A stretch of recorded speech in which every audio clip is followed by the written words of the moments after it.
The phone wouldn't stop ringing, not once, not twice, but over and over like it was daring me to pick up, and I swear the whole floor held its breath with me as that screen flashed a country code I didn't recognize. My name is Marla Jenkins, night staff at Brightspan Systems in downtown Dallas, and what I did next wasn't in any handbook, but it's the part of the story that changed everything. One late shift, an empty corner office, a stack of papers, bleeding highlighter, and a choice nobody expected me to make. I've worked nights most of my life, you know how that goes. The building exhales, the day people vanish. The lights run cold and your thoughts bounce off glass until they sound like someone else's. And if you do your job perfectly, no one even wonders who did it. I'm 56, 3 grown kids, a knee that talks back rent, that never forgets my name, and a mop bucket with one squeaky wheel that snitches on me in every hallway. And I keep to myself because quiet is cheaper than trouble. But I'm not blind. You learn to read rooms when you clean them, the tone folks use with clients versus reception, the way a name gets said when money follows it, the way executives whisper in elevators like teenagers with secrets. And that week I'd heard 2 suits mutter about slipping a clause in late. They won't notice until after signature, and it put a chill in my stomach I couldn't mop away. So there I was in Elliot Carr's office, the big one with the glass that pretends to be sky, the desk wide enough to land a drone a half glass of water like a promise. He meant to keep papers scattered, yellow slashes through paragraphs that looked important enough to cost somebody a job. And that phone just kept ringing. I told myself, walk away, rules are rules. Don't touch what isn't yours. You know what I mean. But there's a sound a phone makes when someone needs help for real. And that was the sound. So I picked up and said Brightspan Systems, trying to make my voice sound like it belonged in that chair. A man came through the line like he'd been shouting at a closed door for an hour, tight accent, low on patience, high on stakes. Finally, someone. This is Matteo Rinaldi from Milan. I've called all evening. Where is Mr. Carr? The final draft includes a perpetual single vendor clause, never agreed if it isn't corrected by morning. My board pulls the partnership. I'm not a lawyer, never pretended to be. But I know a lock when I hear one perpetual single vendor. That's a trap with nice shoes, and while my heart punched my ribs, I told him the truth. I was night staff, no authority, but I heard him and I promised I'd get the message in front of the right eyes as soon as the sun clocked in. And there was this long silence where I pictured him staring out over a sleeping city, the way I was 2 strangers holding one fraying string. And he said sunrise no later and hung up. I should have walked, then gone back to straightening chairs. People never sit in right. But the phone rang again, and yeah, that happened. And he asked me the question that burned. Was this a mistake or a trick, because he could live with the first, but not the second? And I said, what I've learned from a lifetime of low pay and high dignity, that people add things when they're scared or greedy when they want to prove they're in charge.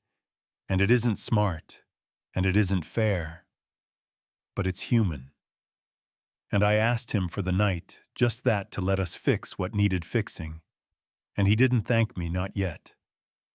He just said, "Rise again," like a church bell, and the line went quiet. The rest of the night moved like honey, slow and sticky vacuum hum, turning into prayer, my mind replaying the words, perpetual and single and vendor, while the windows traded black for the lighter, black where hope lives, and at 7 on the dot, the elevator doors opened, and in came Mr. Carr with the posture of a man who always knows the answer, and his chief of staff, Priya, who carries focus like other people carry perfume. He saw the phone off the hook, saw me, and I could see him trying to place a stranger inside his morning, and I told him everything in one breath, the calls, the clause, the deadline. And Priya snatched a folder like it had been misbehaving, flipped pages, eyes narrowing. That clause wasn't in the last internal version, And before I could blink, a sales VP named Darren materialized in the doorway, doing that smile-frown mix you learn at expensive seminars, and the room went cold around him when Priya pulled version history on the screen dit at 11:43 p.m. Author tag, Darren.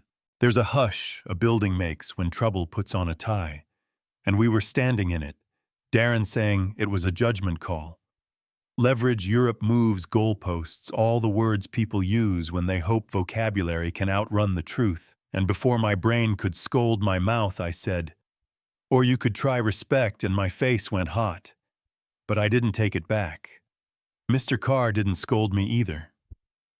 He hit the speaker button, the line chirped across the ocean, and there was Rinaldi, raw but steady, and Mr. Carr said what needed saying. The clause should not have been included. It will be removed immediately. The partnership stands as agreed. And Priya already had notes on screen to append a line about no new constraints without written consent. And Darren tried again with that word precedent, but Carr cut it clean. The precedent is that we don't trick partners if we need leverage. We earn it. The call ended, and the silence after relief sounds like a heartbeat you didn't know you were missing. And then Mr. Carr did something. I didn't expect. He stepped toward me and said my name like it belonged in the building. Ms. Jenkins, you just saved us from a very public disaster. Not luck, judgment, courage, the right thing at the right time.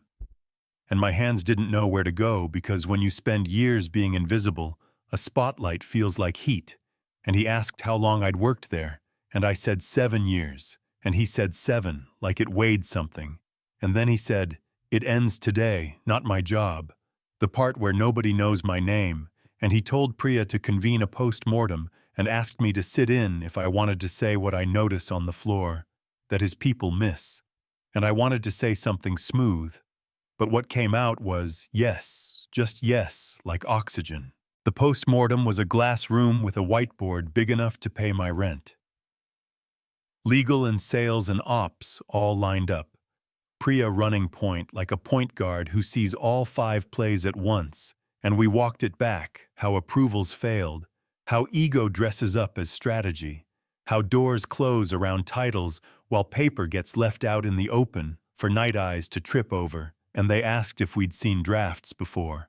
I said all the time you trust closed doors too much and open eyes too little, and a couple folks chuckled, not because it was funny, but because truth can sound like a joke when it shows up uninvited. And Carr set up a nightline escalation route that actually goes somewhere, no punishment for being the person who cares. And Darren found a little humility lying around, and said he misread the room and the continent.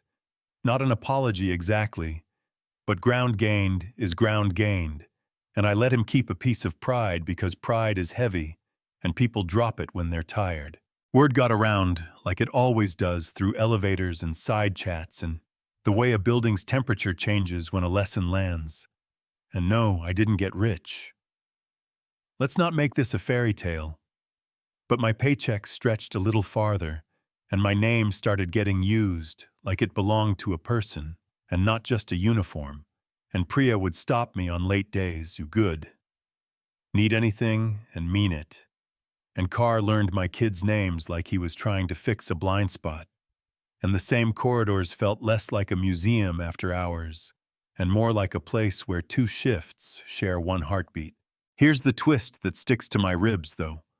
I wasn't authorized if it had gone wrong. I could have been walked out. If Rinaldi had been petty, he could have made me small for trying.